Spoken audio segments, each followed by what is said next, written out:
وخير الهدي هدي محمد صلى الله عليه وسلم وشر الأمور محدثاتها فإن كل محدثات بدعة وكل بدعة ضلالة وكل ضلالة في النار أما بعد.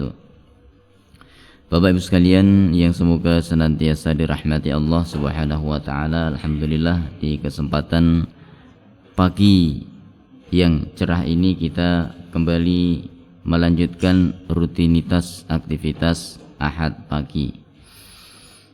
Waktu subuh kita sudah sangat maju, sehingga jam 4:30 lewat kita sudah mulai majelis taklim. Ini luar biasa, Pak. Sehingga luar biasanya di mana? 5:30 itu kita sudah 1 jam. Jam 6 kita sudah hampir 1,5 jam. Padahal dalam ilmu psikologi seorang mampu mendengarkan ya dengan sempurna itu hanya kurang lebih 20 menit saja. Tapi kita mencoba memaksimalkan, karena kalau di dalam kita anggap training, ya kita ini sedang melakukan training dalam masalah akidah, workshop. Karena akidah ini sangat faktual sekali. Kalau kegiatan ibadah secara fisik mungkin kita bisa menghitung, namun ibadah yang terus menerus, yang sifatnya itu adalah kauniyah, keseharian, semua itu masuknya adalah dalam bab akidah. Seperti ibadah dalam artian khusus itu maksudnya seperti ketika seseorang sholat. Gak setiap waktu sholat, Pak, kita. Ya, ini babnya fikih. Contoh lain, wudu. Tidak setiap waktu kita berwudu. Ini masuknya juga di dalam bab fikih. Contoh lain, kita mandi. Tidak setiap kali kita mandi. Nah, ini juga masuk dalam bab fikih. Adapun kesabaran dalam hati, keikhlasan yang terus menerus, ya, syukur yang senantiasa ada dalam hati kita, tawakal yang senantiasa ada, maka itu adalah babnya di dalam tauhid. Itulah ibadah. Bagi ahli tauhid, hal itu merupakan ya perjalanan hidup, sehingga setiap langkah ya diayun, setiap kali nafas dihirup, setiap kali itu pula, dan setiap darah kita mengalir dan setiap nadi berdenyut, di setiap waktu itu pula ya keyakinan kita, tawakal kita kepada Allah ini terus berjalan. Nah, inilah pentingnya tauhid. Sehingga pelajaran yang kita dengarkan 1 atau 1,5 jam ini hanya memantapkan saja sifatnya, karena semua itu adalah dalam kehidupan selalu kita jalankan, ya. Kita masuki halaman 49, memasuki matan, ya. Matan itu redaksi yang ditulis oleh nazim atau muallif. Bismillahirrahmanirrahim. Qala al-muallif rahimahullahu taala, i'lam arsyadaka Allahu li ta'atih. Ketahuilah, ilmuilah, ya, kita suruh mengilmui. Jadi ketahuilah itu ilmui. Seperti i'lam atau fa'alam annahu la ilaha illallah, ilmuilah bahwasanya tidak ada sembahan yang berhak diibadahi kecuali Allah. I'lam arsyadakallahu li ta'atih, ketahuilah atau ilmuilah wahai orang yang semoga Allah memberikan petunjuk kepadamu untuk senantiasa melakukan ketaatan. Ketaatan itu bagian daripada ibadah, Pak. Karena ketaatan adalah ketundukan, tunduk kepada Allah Subhanahu wa taala. Apa yang perlu kita ketahui? Annal hanifiyata, bahwasanya hanifiyah itu millata Ibrahim, millahnya Nabi Ibrahim. Bahwa hanifiyah itu adalah millahnya Nabi Ibrahim. Apa itu hanifiyah, Pak? Hanifiyah nanti akan dijelaskan secara ringkas. Saya katakan bahwa hanifiyah itu adalah lawan dari kesyirikan, yang artinya lurus, agama yang berdasarkan keikhlasan. Itu hanifiyah. Millata Ibrahim, bahwasanya hanifiyah itu adalah millahnya Nabi Ibrahim. Apa itu millah, Pak? Kita seringkali mendengar istilah millah ketika membahas kitabul janaiz, kitab jenazah. Ya, ketika kita meletakkan ya jenazah itu di liang kubur atau liang lahatnya. Ya, kalau kita kubur, Pak. Kalau di Arab itu lahat banyaknya. Makanya istilahnya ilallah di minal mahdi ilal lahdi, ya gitu. Jadi kalau kita melihat satu tempat yang tengah, di tengahnya yang dicuak, kemudian nanti ditutup, kemudian diuruk, nah, maka ini adalah lahat. Kalau kubur, ya pinggirnya yang dicuak, kemudian jenazah ditaruh di pinggir, setelah itu diberdirikan ada papan, betul lah, Pak? Nah, itu namanya kubur, ya. Jadi kubur dan lahat itu perbedaannya di situ. Ada liang kubur, liang lahat. Ya. Tuh, baru tahu saya. Nah, karena baru dikasih tahu sekarang, Pak. Pentingnya ngaji. Nah, kalau ditanya apa oleh-oleh ngaji tauhid tadi, saya jadi tahu apa bedanya kubur dan lahat.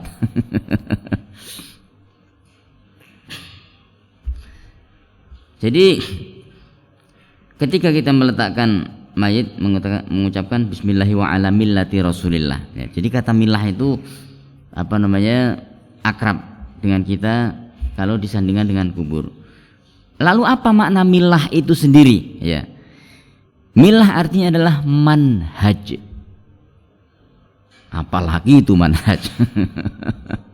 Menerjemahkan dari ini ke ini tidak tahu. Nah ini jadi millah itu seringkali diartikan agama, tapi makna yang tepat adalah manhaj, cara, ya, suatu cara di dalam beragama, suatu gaya di dalam melaksanakan perintah Allah Subhanahu wa taala berdasarkan contoh yang jelas. Sehingga manhaj itu sendiri Imam Ibnu Katsir rahimahullah taala mentafsirkan adalah at-tariqul wadih.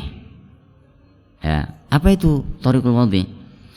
Thariqul wadih adalah cara yang sangat jelas sekali bagi seseorang untuk melakukan ajaran agama. Nah, jadi caranya jelas, Pak. Kenapa? Karena sudah diajarkan semuanya di dalam kitab agama. Ya, jadi inilah millah. Ya.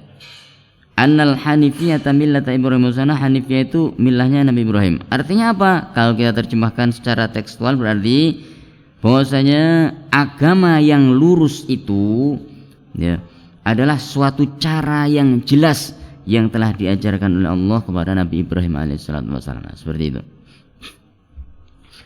Apa isi daripada agama atau al-hanifiyah millahnya Nabi Ibrahim itu?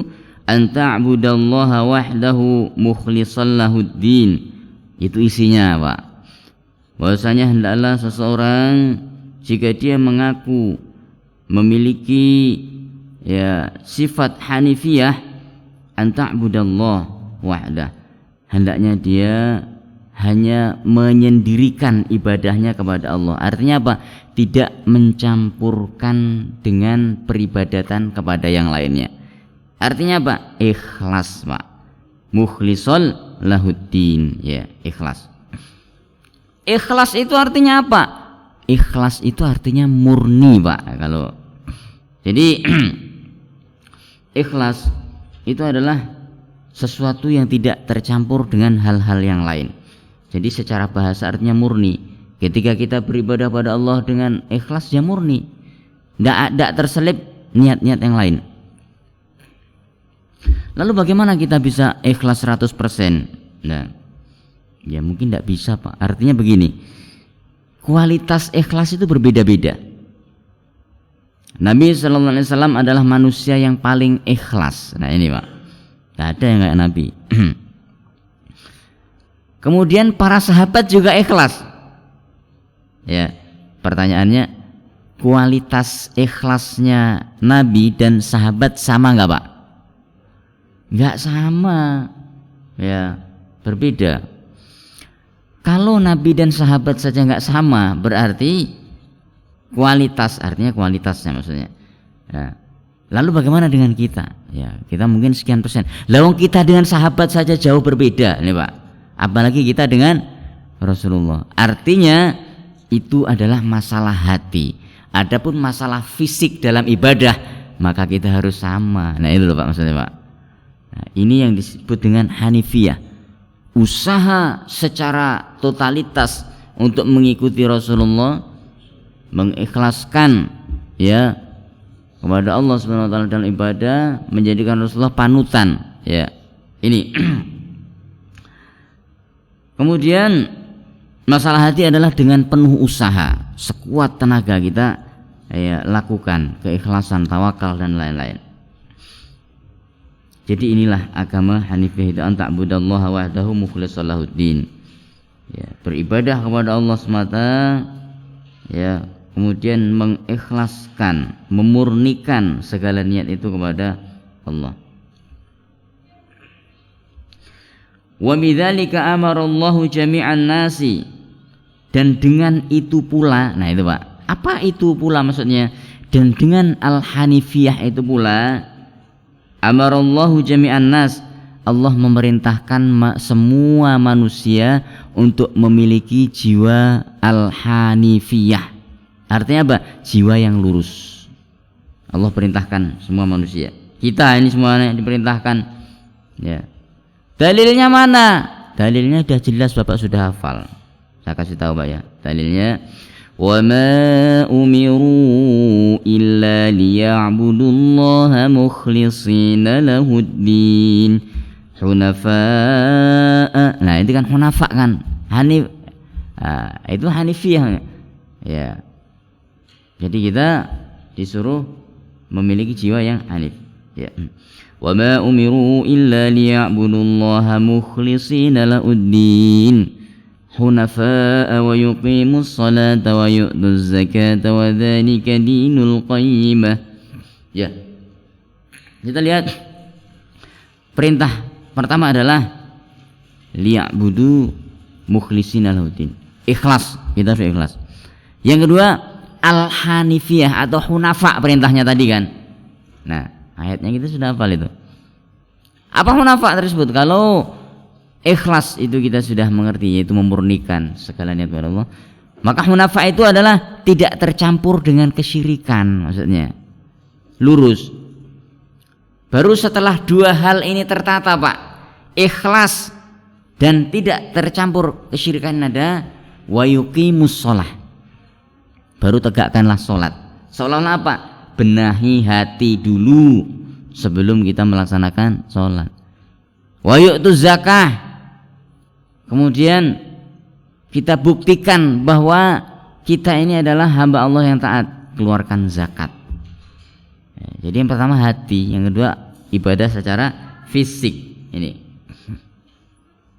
Wa khalaqahum, kemudian Allah menciptakan mereka, laha kama qala Allah Ta'ala, dan Allah menciptakan semua manusia ini ya untuk melaksanakan ibadah secara hanif atau secara lurus. Dalilnya wa ma khalaqatul jinna wal insa illa liya'budun. Dan tidaklah aku, kata Allah, menciptakan jin dan manusia melainkan supaya mereka beribadah kepadaku. Nah ini kemarin kita sebutkan, jin disebutkan dulu karena dia diciptakan lebih dulu, kemudian baru setelah itu manusia. Liya'budun, lam itu li ta'lil, tujuannya apa ya, lam ta'lil Pak, liya'budun. Nah itu li, di situ bukan huruf jar. Kalau kita seringkali misalkan belajar bahasa Arab, oh li itu huruf jar, ini bukan. Kenapa? Masuknya kepada kata kerja. Lam kasroh, li yang masuk ke dalam kata kerja, maka ini tidak disebut dengan huruf jar, tapi disebut dengan lam ta'lil. Nah ini. Wa makna ya'buduni yuwahhiduni, dan makna daripada ya'buduni supaya mereka beribadah kepadaku atau menyembahku, ya kata Allah, maknanya adalah yuwahhiduni, supaya mereka mentauhidkan Allah Subhanahu wa taala. Jadi Imam Imam Al-Bukhari sudah membuat bab, menulis bab di dalam kitab Sahih Bukhari, ya, yaitu bab Kitabut Tauhid, yaitu kitab tauhid. Jadi tauhid itu bukan istilah baru, ya, di dalam Sahih Bukhari. Nah ini saya kasih tahu juga, Sahih Bukhari itu aslinya bukan Sahih Bukhari Pak namanya, kitabnya itu cuman terkenalnya Sahih Bukhari. Nama kitab Sahih Bukhari itu aslinya adalah Al-Jami'us Sahih. Kitab Al-Jami'us Sahih itu adalah kitab Sahih Bukhari. Sahih Muslim itu juga bukan Sahih Muslim namanya, ya. Kitabus Sahih binaqlil adil an adil, itu asli kitabnya, tapi lebih terkenal dengan nama Sahih Muslim. Jadi ini dalil, ya, bahwasanya kita hendaknya mentauhidkan Allah Subhanahu wa taala. Apa makna tauhid itu? Itu mengesahkan Allah Subhanahu wa taala. Nanti akan dijelaskan di sini. Wa qala, kemudian muallif melanjutkan perkataannya, wa a'dhamu ma amarallahu bihi, dan sebesar-besar perintah Allah kepada hambanya adalah at-tauhid, yaitu tauhid. Tauhid adalah perintah Allah yang paling besar, ya. Dan ini pula kesamaan perintah Allah dari zaman Nabi Adam sampai Nabi Muhammad sallallahu alaihi wasallam, ya. Jadi semua para nabi diperintahkan untuk mentauhidkan Allah. Ini makna hadis Rasulullah, al-anbiya'u ikhwatun, para nabi itu bersaudara, abuhum wahid, bapak mereka satu, wa ummuhum mukhtalifah, dan ibu mereka berbeda-beda, ya. Maknanya apa? Para ulama mengatakan yang dimaksudkan bapaknya satu, ya, artinya adalah agama mereka satu, yaitu agama tauhid. Nah itu Pak, para nabi itu agamanya agama tauhid, yaitu untuk mengesahkan Allah SWT. Ini makna bahwasanya agama bapaknya para nabi itu satu. Wa ummuhum mukhtalifah, ibu mereka berbeda-beda. Maknanya apa? Maknanya adalah syariat mereka berbeda-beda. Cara sholatnya Nabi Adam beda dengan sholatnya Nabi Nuh. Sholatnya Nabi Nuh berbeda dengan sholatnya Nabi Ibrahim. Sholatnya Nabi Ibrahim beda dengan sholatnya Nabi Musa. Sampai para nabi alaihi wassalatu wassalam itu berbeda cara sholatnya dengan Rasulullah sallallahu alaihi wasallam atau yang kita pelajari hari ini. Nah, beda Pak, ya. Kenapa? Itulah makna dari hadis Rasulullah bahwa ummuhum mukhtalifah, ibu mereka berbeda-beda. Itu cara ya beribadahnya berbeda. Namun agamanya satu, yaitu agama tauhid. Wa huwa, tauhid itu adalah ifradullahi ta'ala bil ibadah, mengesahkan Allah dengan ibadah, Pak. Ya. Artinya apa? Kalau kita mengesahkan Allah Subhanahu wa taala, mengagungkan Allah yang seagung-agungnya. Kalau dalam sholat itu kan harus ada dua unsur, Pak, yang hadir dalam hati kita pada saat kita sholat. Apa dua hal yang harus hadir dalam sholat kita itu? Yang pertama adalah unsur untuk mengagungkan Allah seagung-agungnya, meninggikan Allah setinggi-tingginya. Satu. Yang kedua adalah merendahkan diri kita di hadapan Allah serendah-rendahnya. Dari mana kita tahu? Kita suruh sujud, Pak.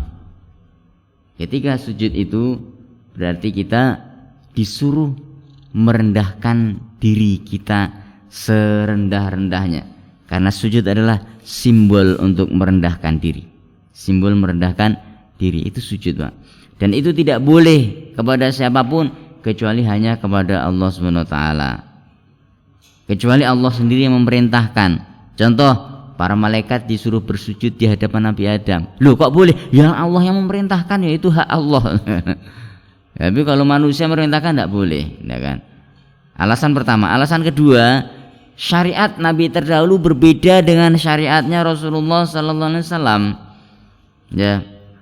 Dalam kisah Nabi Yusuf, ya, ketika kedua orang tua beliau didatangkan ke negeri Mesir, diangkatlah keduanya itu duduk di singgasana.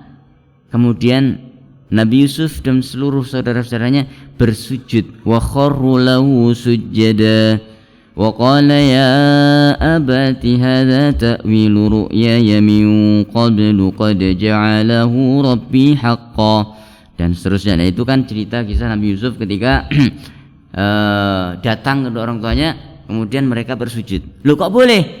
Kembali, itu adalah dua hal tadi. Seperti sujudnya malaikat kepada Nabi Adam karena perintah Allah, kemudian sujudnya Nabi Yusuf dan saudara-saudaranya kepada kedua orang tuanya adalah itu syariat Nabi terdahulu untuk memberikan penghormatan, ya Pak. Setelah itu tidak ada syariat di zaman Nabi sallallahu alaihi wasallam, tidak ada bersujud. Kenapa? Dihapus, Pak, itu. Dalilnya ketika Nabi sallallahu alaihi wasallam mengutus sahabat Mu'ad, ya, ke suatu wilayah, kemudian Mu'ad melihat orang-orang itu orang-orang Yahudi dan Nasrani, mereka bersujud di hadapan uskup-uskup mereka.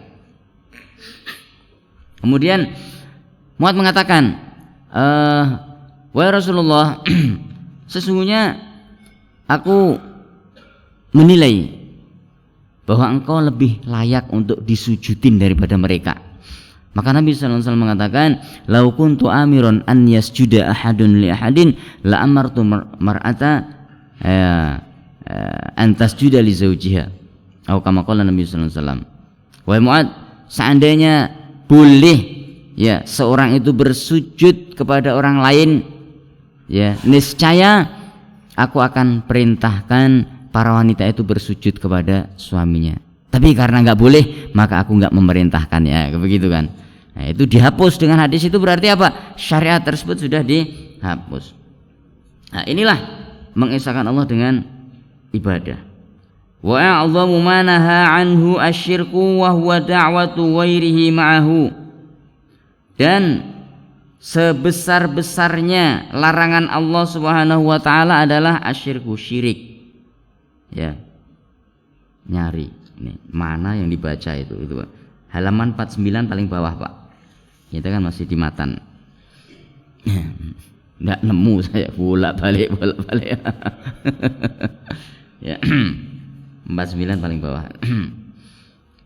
Jadi yang paling besar yang dilarang Allah, larangan Allah yang paling besar itu syirik, Pak.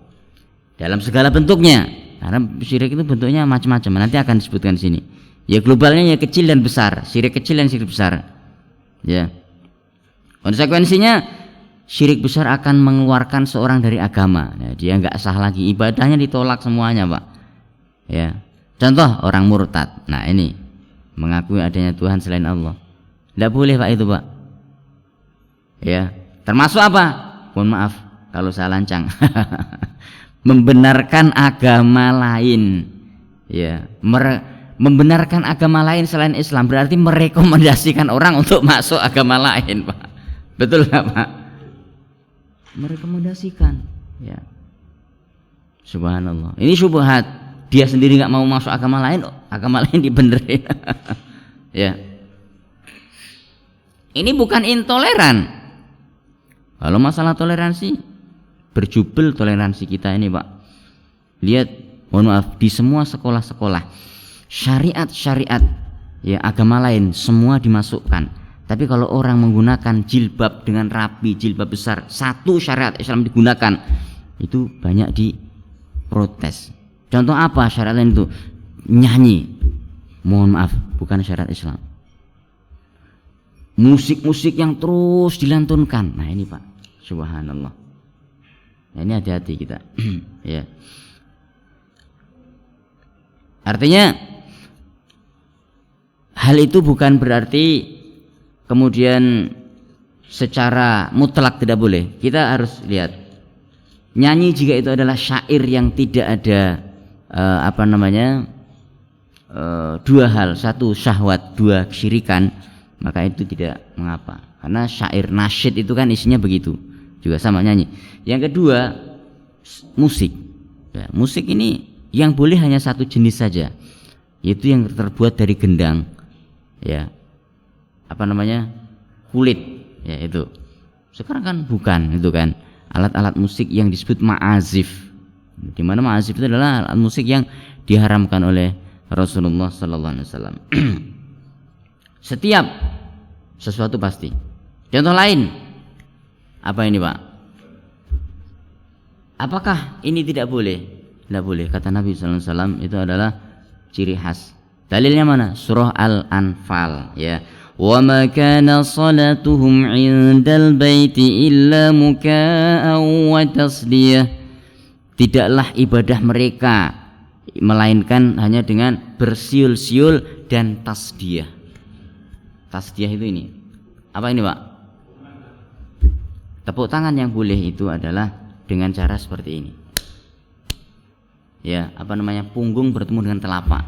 Jika telapak bertemu dengan telapak, maka ini dilakukan oleh orang-orang kafir dalam kegiatan ibadah mereka. Banyak.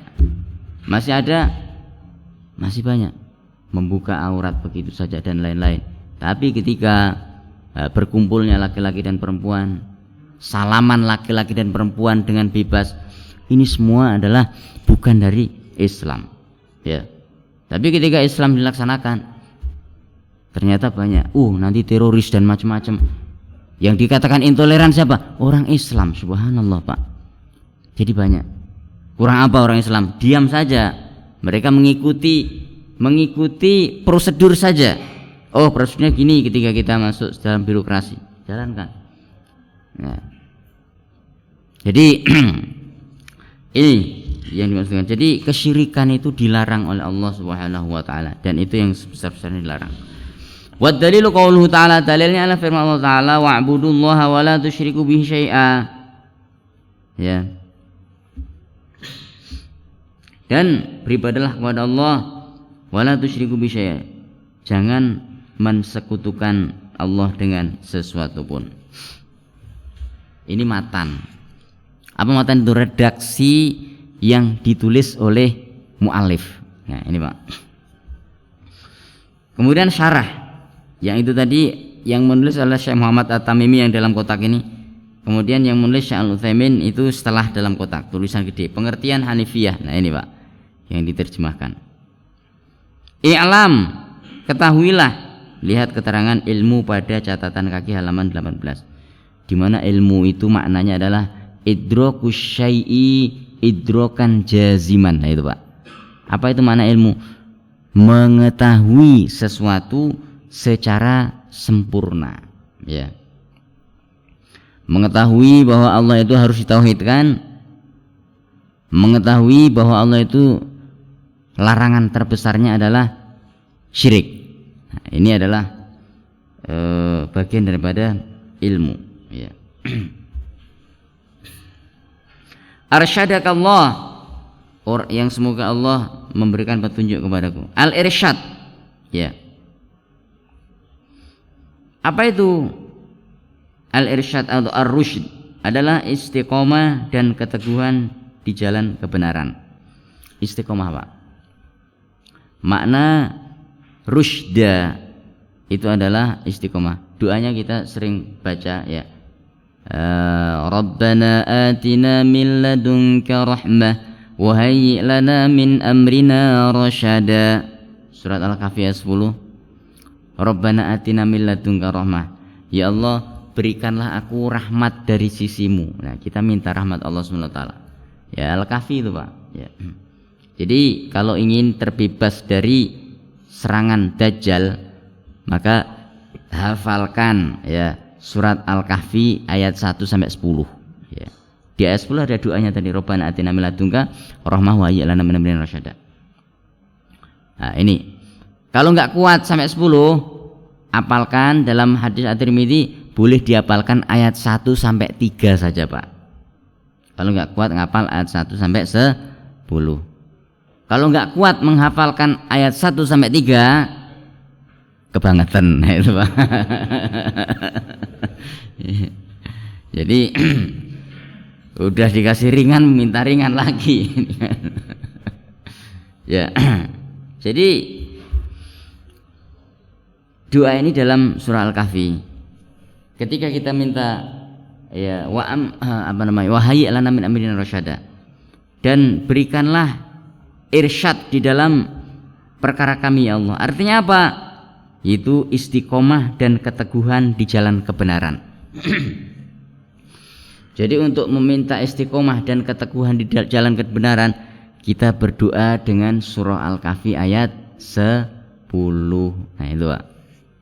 Ini makna rusyda atau arsyadakallah ketika kita mendoakan seseorang. Li ta'atihi, supaya taat kepada Allah. Ya. Artinya apa?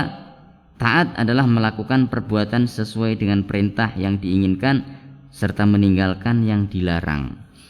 Jadi taat itu enggak cukup, Pak, dengan ucapan sami'na wa ata'na. Ya. Habis itu ngomel-ngomel misalkan, ini tidak cukup, ya. Sami'na wa ata'na, kami mendengar dan kami taat. Apa yang dilakukan sejalan dengan perintah. Semua yang dilarang dijauhi. Ini adalah SOP, ya. Standar operasional, SOB bukan SOP. Standar operasional beribadah. Nah, itu, Pak. Jadi ibadah itu ada standarnya. Kalau kita di luar standar tersebut, ya nggak laku, Pak. Pecat sama bosnya. Kamu sudah berapa kali melakukan ini? Nah, kita melakukan ibadah tidak sesuai SOB, ditolak sama Allah. Kamu ibadah sama siapa itu? Ya, maka di dalam belajar tauhid ini kita menata hati supaya bisa beribadah dengan benar, ya.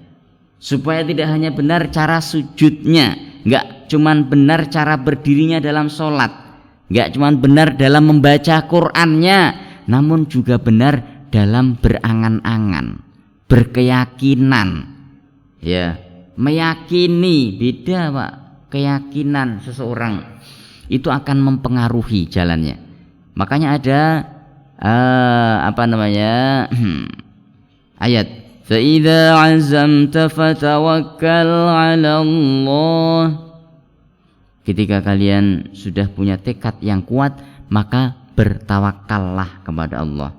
Tekad yang kuat mungkin bisa kita lihat dari usahanya, namun tawakal siapa yang bisa melihatnya kecuali Allah. Nah itu, Pak, contohnya. Dan ini semua ada di dalam bab tauhid. Seorang mengatakan saya bersabar, oh Bapak itu sabar, dia begini-begini, namun siapa yang tahu isi hati kita? Tidak tahu kita di apa namanya, di belakang manusia ya apa saja yang kita lakukan. Ya, Allah yang tahu, kita yang tahu. Ya. Mungkin kadang kita nggak tahu saja, Allah tahu itu. Misalkan dalam tidur dia mengucapkan apa, ya ini dalam tidur melakukan apa, dia tidak tahu, tapi Allah sebenarnya tahu apa yang dia lakukan. Nah, ini tauhid membangkitkan ini semuanya. Ini ketaatan, Pak. Jadi melakukan perbuatan ibadah sesuai perintah, ya, dan meninggalkan larangan. Makanya kemarin sudah saya sebutkan ada 3 jenis sunnah. Ya, apa itu sunnah? Ya, ma udhifa ilan nabi sallallahu alaihi wasallam, semua yang disandarkan kepada Nabi sallallahu alaihi wasallam, min qaulin, dari ucapan, au fi'lin, atau perbuatan, au takririn, atau takrir, yaitu perbuatan sahabat yang direkomendasikan oleh Rasulullah sallallahu alaihi wasallam. Imam Ibnu Taimiyah menambahkan 1 jenis lagi sunnah itu, Pak, yaitu sunnah tarkiyah. Sunnah tarkiyah. Apa itu sunnah tarkiyah? Sunnah tarkiyah adalah ya apa namanya tarkuhu sunnatun wa fi'luhu manhiyun.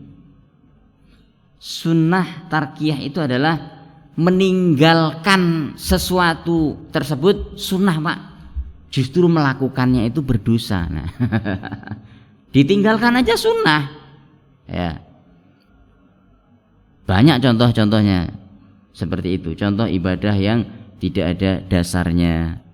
Contoh lain perbuatan yang dibenci oleh Allah. Meninggalkan itu sunnah. Ya, melaksanakannya justru dilarang. Nah ini, Pak, ya, sunnah tarkiyah. Makanya lu dalilnya mana? Jelas dalilnya. Kata Nabi sallallahu alaihi wasallam ketika beliau menjelaskan hadis tentang masuk surga dengan sedekah kurma. Apa kata Nabi sallallahu alaihi wasallam? Ittaqu minan nari walau bisyiqqim minat tamr. Bebaskan diri kalian dari neraka walaupun hanya dengan bersedekah separuh kurma ini, Pak. Kalau enggak kuat 1, separuh kurma aja. Kata Nabi sallallahu alaihi wasallam. Sahabat ada yang nanya, ya Rasulullah, fa illam yajid, wa Rasul, kalau misalkan enggak nemu karena saking miskinnya, ya 1 biji kurma aja enggak nemu. Nah kita juga enggak nemu, Pak, karena di sini bukan negeri kurma, gitu kan. Jadi bagaimana kalau enggak nemu? Kata Nabi sallallahu alaihi wasallam, fa bi kalimatin thayyibatin. Ya, kalau memang kamu enggak sanggup, cukup kamu ngomong yang baik-baik saja. Nah itu, Pak, ngomong yang baik-baik saja ternyata bagian daripada menyelamatkan dari neraka.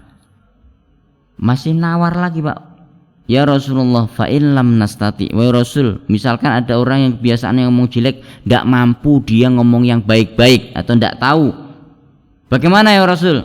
Kata Nabi sallallahu alaihi wasallam, ya, fa illam tastati fayaskut. Kalau enggak sanggup, ya cukup diam aja.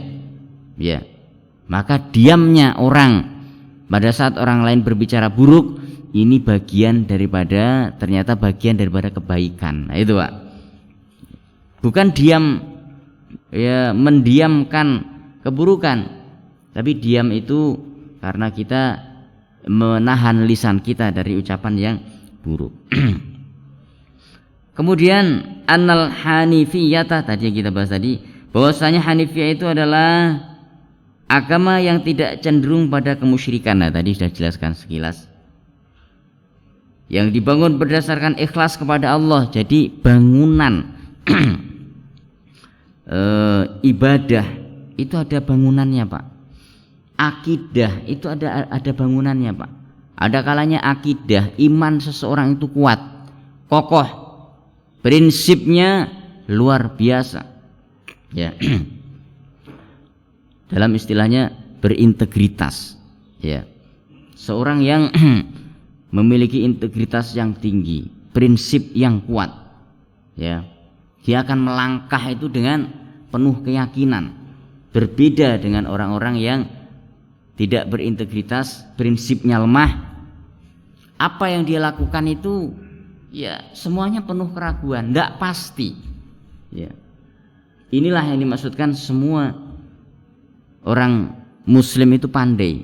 Sehingga Allah menyebutkan wa ma yadhakkaru illa ulul albab. Tidaklah ingat ya kepada Allah melainkan orang-orang dari kalangan ulul albab. Siapa? Orang pandai, yaitu orang muslim. Di mana letak kepandaian mereka? Mereka meyakini keimanan dengan keimanan sepenuh hati tanpa harus melalui sebuah penelitian. Sebenarnya kalau ditelaah Pak, diteliti, mungkin diantara Bapak misalkan Anda mendengar ya seorang ya ilmuwan Rusia ya, kalau tidak salah namanya Dmitri Kolikov. Itu subhanallah bagaimana dia melakukan telaah ilmiah bahwa matahari itu bergerak menuju satu titik ya. Sampai ketika dia pada titik akhir pergerakannya itu maka dia akan bergerak pada titik awalnya kembali ya, karena sudah klimaks maka dia akan kembali lagi. Dan pada saat kembali itu ya, maka manusia akan melihat bahwa matahari itu terbit dari barat. Disitulah dia kemudian mengakui kebenaran Islam, yang ternyata orang pertama yang mengatakan matahari akan terbit dari barat adalah orang Islam yang meyakini tanpa harus adanya penelitian. Kenapa? Cukup dengan keimanan. Ada ilmuwan lain yang gila. Siapa itu? Orang mengatakan pandai, cerdas, Stephen Hawking, yang dia mengatakan ada sebuah alat yang bisa digunakan untuk melihat peristiwa yang akan datang di teropong besok yang terjadi di sini apa. Cuman alat itu belum ditemukan katanya. Tapi ada. Dan dia mengatakan bahwa ada satu kekuatan besar yang mengendalikan peredaran ya perjalanan kehidupan di bumi dan di luar angkasa ini.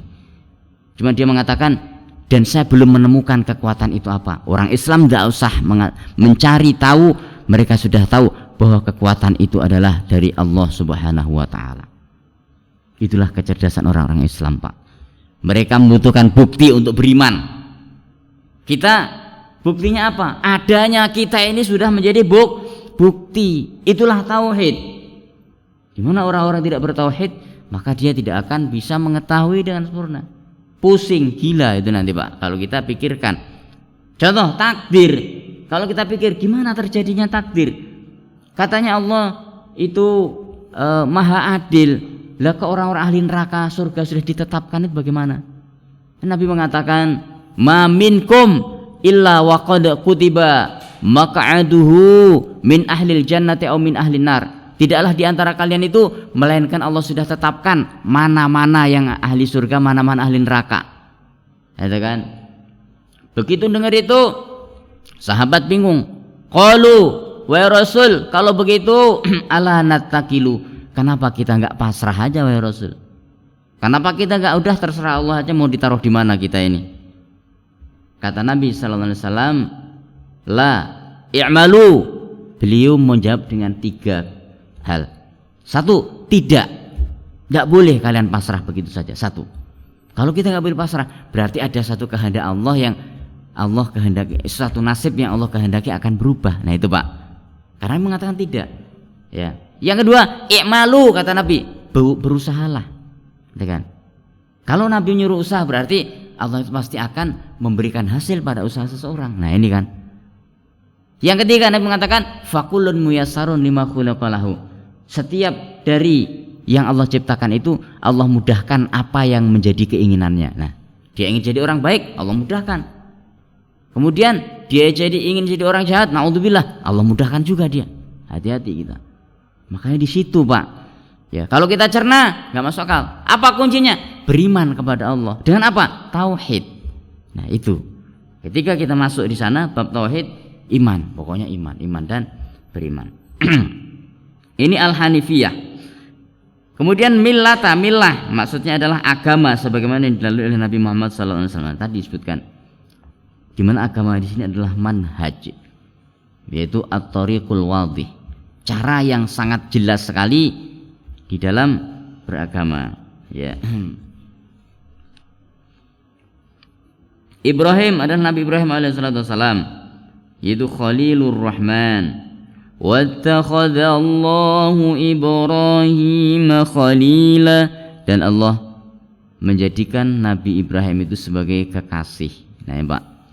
Kalau Nabi Ibrahim itu menjadi kekasih Allah SWT, maka berarti kita penting untuk mengetahui sekelumit tentang kisah Nabi Ibrahim alaihissalam. Kenapa? Karena seseorang yang memiliki kedudukan tinggi, hendaknya kita mengetahui jalan apa yang dia tempuh sehingga Allah memberikan kedudukan yang tinggi kepadanya. Allah jadikan ia sebagai Khalil, yaitu kekasih, ya. Di mana Nabi Ibrahim alaihissalam ini bagian daripada ulul azmi, yaitu Nabi yang memiliki kekuatan di dalam berdakwah, ya, memiliki tantangan yang kuat, yang tinggi, ya, yang berat, ya, sehingga ketika Allah memberikan kesabaran, suruh menyamakan kesabaran kita kayak ulul azmi, ya, Nabi yang 5 ulul azmi itu siapa? Nabi Ibrahim, Nabi Musa, Nabi siapa lagi? Nabi Ibrahim, Nabi Nuh dulu, maaf, Nabi Nuh, kemudian Nabi Ibrahim, Nabi Musa, Nabi Isa, Nabi Muhammad alaihi wassalatu wassalam. Ini 5 nabi ini yang disebut dengan ulul azmi, dengan tantangan mereka paling berat dibandingkan dengan nabi-nabi yang lainnya, ya, yang jumlahnya ada 124.000 nabi, Pak. Jadi banyak nabi itu, Pak, ya, luar biasa, ya. Pertanyaannya, apakah ada nabi yang diutus di Indonesia?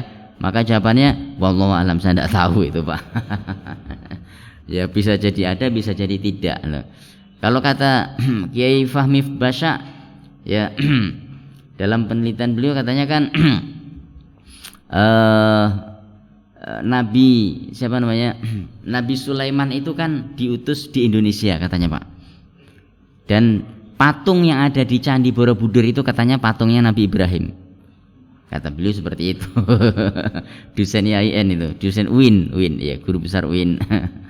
Nah, kemudian apa namanya, negeri Sabak, ya, negeri Sabak itu katanya itu mana itu, di Jawa Tengah juga. Kemudian Sleman itu disebut Sleman karena di sana Nabi Sulaiman, katanya ada Nabi Sulaiman katanya. Ya, ya, cocok logi dan lain-lain. Nah, Sabak kalau nggak salah Wonosobo atau apa itu, lupa saya itu. Jadi itu nanti bisa dilihat kembali. Wallahu a'lam bishawab. Jadi ini, Pak, dalilnya firman Allah surah An-Nisa ayat 112, wattakhadha Ibrahim khalila, Allah menjadikan Nabi Ibrahim sebagai khalil, yaitu kekasih. Beliau adalah bapaknya para nabi. Nabi Ibrahim itu disebut dengan bapaknya para nabi. Kenapa? Karena para nabi dari kalangan Bani Israel, Pak, itu semuanya keturunannya Nabi Ibrahim alaihissalatu wassalam. Nabi Ibrahim memiliki 2 putra. Siapa itu, Pak? Ya, Nabi Ismail dan Nabi Ishak, Pak. Nabi Ismail kemudian diungsikan ke Mekah. Nabi Ishak lahir di Palestina, dan Nabi Ishak ini kemudian punya anak yang namanya Nabi Yakub. Nabi Yakub punya anak lagi namanya Nabi Yusuf, dan seterusnya. Ya, Nabi Musa, kemudian Nabi Zakaria, Nabi Yahya, Nabi Isa, semuanya adalah keturunan Nabi Ibrahim alaihissalatu wassalam dari jalur Ishak. Sehingga mereka sombong. Bani Israel ini sombong. Israel sendiri adalah nama lain daripada Nabi Yakub itu sendiri. Yang mana Israel itu adalah bahasa Ibrani asalnya yang artinya hamba Allah yang soleh. Hamba Allah yang soleh itu arti daripada Israel itu, Pak, ya, aslinya. Nah, mereka semuanya banyak jadi nabi, ya. banyak. Nabi Sulaiman, Nabi Dawud, ya, semuanya itu adalah keturunan siapa itu?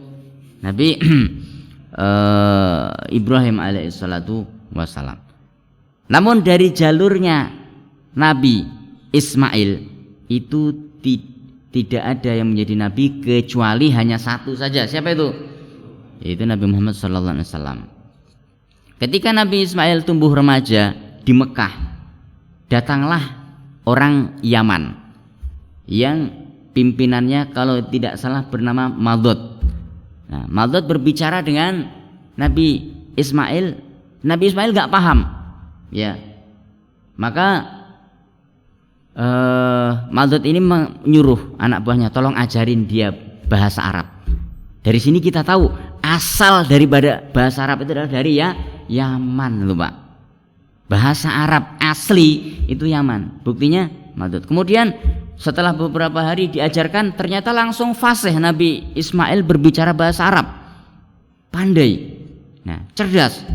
Maka Madod pun tertarik dan dinikahkan dengan anak perempuannya. Nah itu adalah sekelumit ya, sejarah mereka, sehingga kita tahu mana Arab yang asli dan asal itu Pak, ya, bahwa dari Yaman. Sehingga Nabi Shallallahu Alaihi Wasallam mendoakan, ya.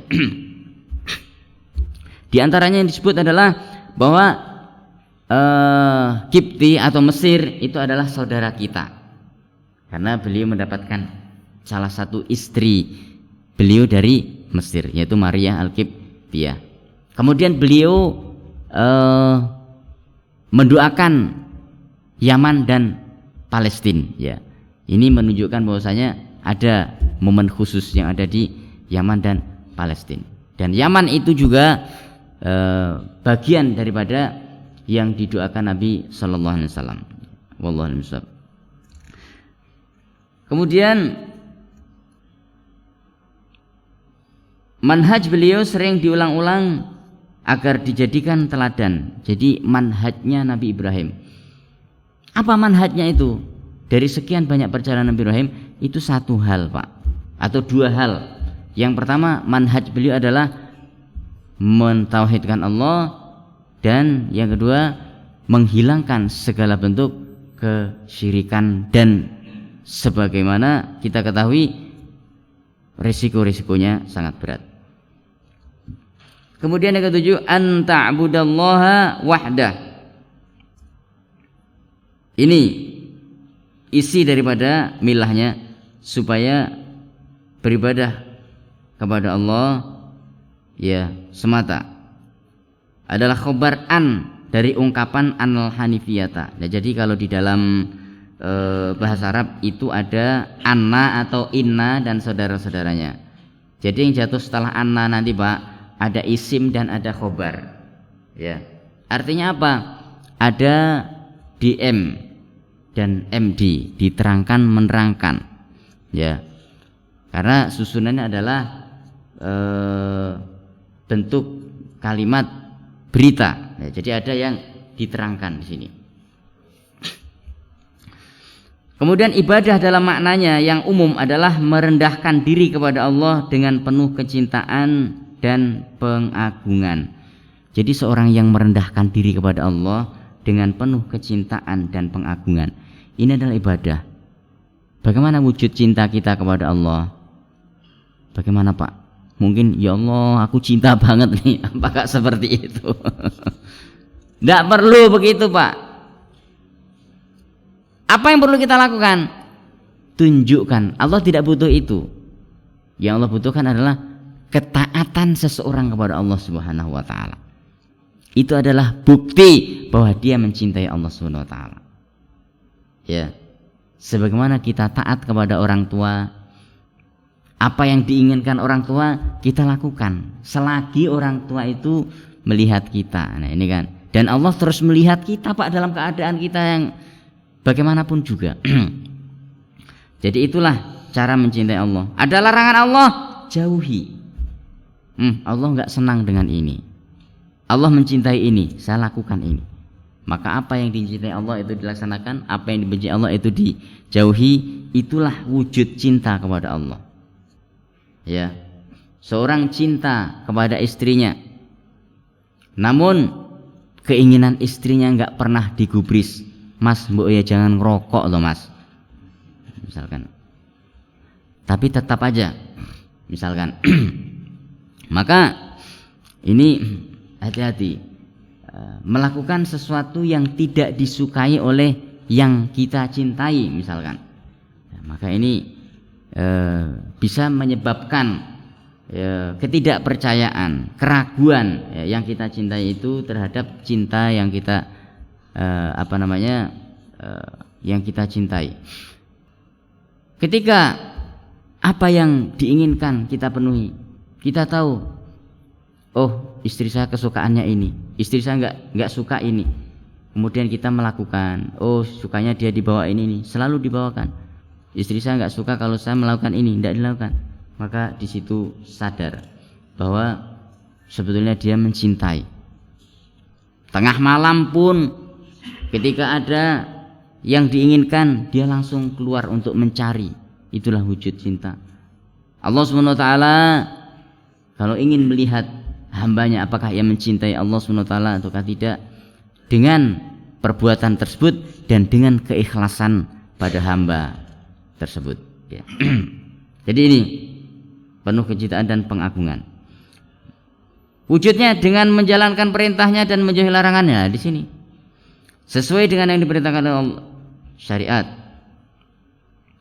Adapun ibadah dalam maknanya secara khusus atau lebih rinci, Syekhul Islam Ibnu Taimiyah mengatakan ibadah adalah sebutan, yaitu disebut dengan ismun jami'un ma yuhibbuhullahu wa yardah min qaulin aw fi'lin zahiran wa batinan mithla khaufin ya wa tawakkulin wa aw salatin aw zakatin aw saumin. Nah itu diantara bentuk ibadah. Jadi ibadah itu kata Imam Ibnu Taimiyah ya semua perkara ya perbuatan yang dicintai oleh Allah SWT dan diridhoi. Jadi kalau semua hal yang dicintai Allah dan diridhoi Allah, itu rumus Pak, itu pasti ibadah. Baik dari ucapan, perbuatan, ya, baik itu secara lahiriah atau secara batin, ya, itu adalah semuanya ibadah. Ibadah batin lebih berat tuh Pak. Orang dizalimi orang lain, hatinya kemudian bicara. Ya, setelah dia dizalimi orang, kemudian dia batin dalam hatinya, ya Allah jadikanlah kezaliman orang itu sebagai penghapus dosa saya. Ya Allah saya sudah memaafkannya, maka saya mohon kepada Engkau gantikanlah dengan kemudahan-kemudahan untuk saya ya Allah. Itu bisa jadi ibadah Pak. Ya, dizalimi orang, dia orang lain mengatakan saya ikut prihatin dengan kezaliman dia kepada antum, gitu kan. Mulutnya mengatakan enggak apa-apa, saya sabar kok. Dalam hati awas saja nanti. Nah, maka di sini bukan termasuk ibadah, Pak. Ya. Karena kesabaran di dalam hati, bagaimana dia kemudian mengikhlaskan. Ya. Sehingga Al-Qur'an mengatakan wa jazaa'u sayyi'atin sayyi'atun mithluha. Nah, ini Allah juga mengetahui bagaimana tabiat manusia karena Allah yang menciptakannya. Ya, sehingga Allah memberikan suatu dispensasi. Ya. Apa istilahnya? Ketika seorang dizalimi, maka dia boleh menzalimi dengan yang serupa itu, ya, gitu kan. Tapi faman 'afa wa aslaha fa ajruhu 'ala Allah. Siapa yang ya memaafkan dan mencari jalan damai, maka Allah lebih mencintainya dan pahalanya lebih banyak. Nah itu Pak. Nah itu masalah hati di situ. Ucapan yang baik-baik, perbuatan yang baik-baik. Namun semua itu adalah diawali dari dalam hati. Dalilnya dari mana? Dalilnya adalah dalil tentang hati, yaitu ya ala wa inna fil jasadi mudghah. Ketahuilah bahwa di dalam tubuh manusia itu ada segumpal darah, segumpal daging. Idza saluhat, ketika daging itu baik, saluhasa iru jasadihi, maka seluruh anggota badannya akan menjadi baik. Wa idza fasadat fasadasa iru jasadihi, kalau segumpal daging itu rusak, maka akan rusak seluruh anggota badannya. Ala wahyal qalbu, kata Nabi, ketahuilah bahwa itu adalah hati. Artinya apa? Kalau hati baik, semua badan kita menjadi baik. Syekh Muhammad bin Jamil Zainu menerjemahkan, mentafsirkan ya di dalam kitab Firqatun Najiyah ya. Makna dari hadis itu adalah jika hati itu baik maka semua badan akan menjadi baik. Artinya jika hati itu baik maka mata ini mudah Pak untuk diajak melihat yang baik-baik, membaca Quran dan lain-lain.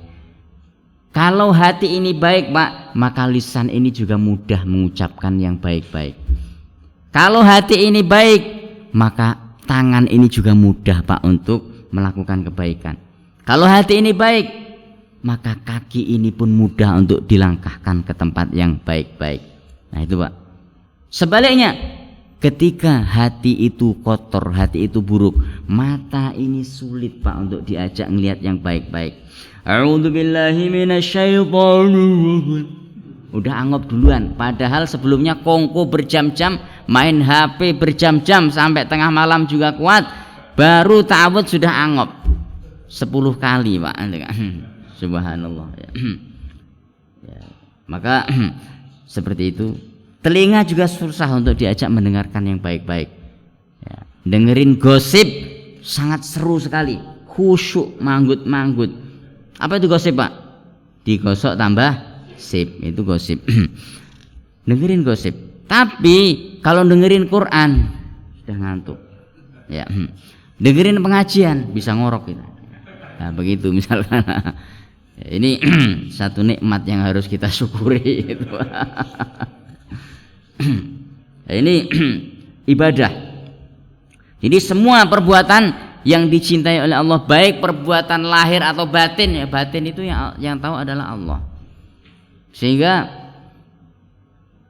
kata Nabi sallallahu alaihi wasallam, ada seorang yang berinfak 100 dinar atau 100.000 dinar Pak. Padahal 1 dinar itu nilainya 4,25 gram emas. Berapa itu Pak?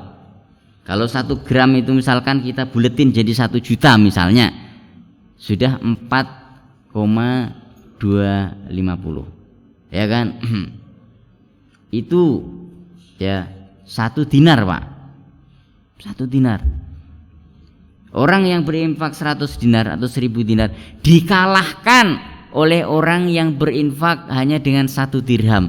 Padahal dirham itu perak Pak, nilainya 30 sampai 60 ribu. Dikalahkan. Kenapa? Dari amal fisiknya berbeda, namun kualitas niatnya ternyata berbeda pula. Maka kualitas niat itulah yang akan menjadikan amalan kita itu berkualitas. Contohnya adalah rasa takut, khauf, takut kepada Allah Pak. Itu bagian ibadah. Cemas, khawatir jika Allah menyiksa. Tawakal, bergantung kepada Allah dengan penuh kepasrahan. Salat, ya salat itu doa itu Pak. Salah satu cara minta tolong kepada Allah. Wasta'inu bis-sabri was-shalah, dan minta tolonglah kepada Allah dengan cara sabar dan sholat.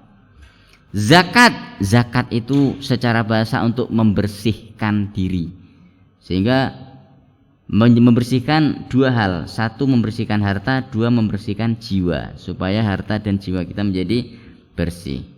4 puasa, ya menahan diri dari yang makan dan minum atau yang membatalkan puasa, dan lain-lain yang merupakan syariat Islam. Ini adalah ibadah. Mukhlishan lahuddin, kemudian ikhlas, mengikhlaskan agama hanya karena untuk Allah Subhanahu wa taala. Ikhlas yaitu penyucian, nah, suci. Artinya apa? Dimurnikan, disucikan hatinya, dibersihkan dari hal-hal yang lain. Sebagian ulama mengatakan ikhlas itu adalah tajridul qasdi biniyati taqarrubi ilallah, memurnikan segala niat hanya diniatkan untuk ibadah kepada Allah. Ya, itu adalah ikhlas. Sebagian ulama lain mengatakan bahwa ikhlas itu adalah yang duru hasanat bukan yang duru yaktumu hasanatihi kama yaktumu sayyiatihi. Ini sebagian ulama mengatakan begitu. Apa itu, Pak? Seorang yang ikhlas adalah menyembunyikan kebaikannya sebagaimana ia menyembunyikan aibnya. Subhanallah. Jadi kebaikannya itu disembunyikan sebagaimana ia memiliki aib, dan tidak senang jika kebaikan-kebaikan itu kemudian disebut orang lain. Contoh Muhammad Al-Munkadir. Muhammad bin Al-Munkadir itu adalah seorang tabi'in yang luar biasa, Pak. Doa beliau mustajab. Satu saat, pokoknya apa yang beliau minta itu diijabah oleh Allah Subhanahu wa taala. Ketika ada orang hidup susah, dia berdoa, ya Allah berikanlah orang itu kebaikan, rezeki dan lain. Tahu-tahu Allah berikan rezeki kepada orang tersebut. Satu saat kemarau panjang, istisqa dilakukan berulang-ulang, namun tidak junjung hujan. Maka datanglah beliau ke masjid di tengah malam. Kemudian beliau berdoa dengan suaranya. Orang Arab itu kalau doa itu suaranya dikeraskan, Pak. Gak kayak kita berkomat kamit, orang membaca mantra, gitu kan. Jadi ya Allah, turunkanlah hujan, berikanlah kehidupan untuk manusia di sini ya Allah. Binatang-binatang ternak yang banyak mati, ya Allah turunkanlah rahmat-Mu ya Allah. Ketika berdoa itu ternyata halilintar pun menyambar dari atas. Dar. Bersamaan dengan itu mendung pun bergulung. Bulan yang tadinya cerah kemudian tertutup awan. Setelah itu hujan pun turun dengan lebatnya. Orang yang melihat itu, loh siapa orang ini ya? Doanya mustajab amat ini. Ya. Kok doa belum selesai Allah sudah ijabah doanya? Ternyata dia Muhammad Al-Munkadir. Orang itu pun mengintip. Nah, sebelum subuh Al-Munkadir pun keluar dari masjid kemudian pulang, Pak, karena enggak ingin diketahui oleh orang lain. Beliau pulang dengan basah-basahan karena kehujanan, maka orang itu pun membuntuti dari belakangnya yang ngintip tadi. Oh, ternyata rumahnya ini, ya. Begitu sudah masuk dalam rumahnya, dia pun pergi. Begitu besok datang, orang itu bekerja seperti orang lain, menjadi tukang sol sepatu, yaitu Muhammad Al-Munkadir itu, Pak. Tukang sol sepatu. Kemudian ditanyakan, Pak, bahasa kita begitu mungkin, ya. Sebetulnya Anda ini siapa? Antum ini siapa? Saya tukang sol sepatu. Kalau kamu punya sepatu yang rusak, sini saya jahit, kata Muhammad Al-Munkadir. Tidak, saya ingin bertanya kepada antum. Silahkan, kalau saya bisa, saya akan tunjukkan jika kamu tersesat. Bukan masalah itu. Saya ingin bertanya siapa sebenarnya antum, karena saya melihat doa antum begitu mustajab. Kaget dia. Hah?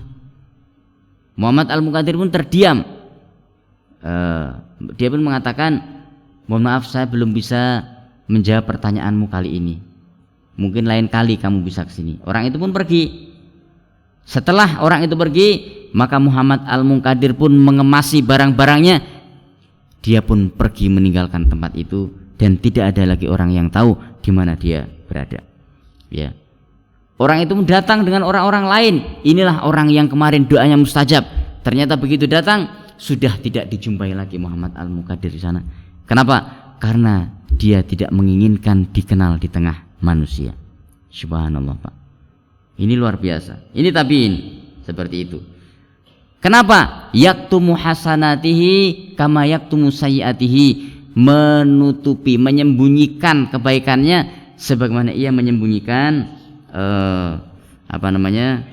keburukannya. Jadi ini, Pak, berkaitan dengan ikhlas, ya. Wallahu a'lam bishawab. Ya, ini dalilnya berkaitan dengan Nabi Ibrahim alaihissalam, ya, dan bisa dibaca sendiri. Nanti selanjutnya kita akan masuk pada makna ibadah. Silahkan sebelum memasuki makna ibadah, jika ada pertanyaan boleh disampaikan.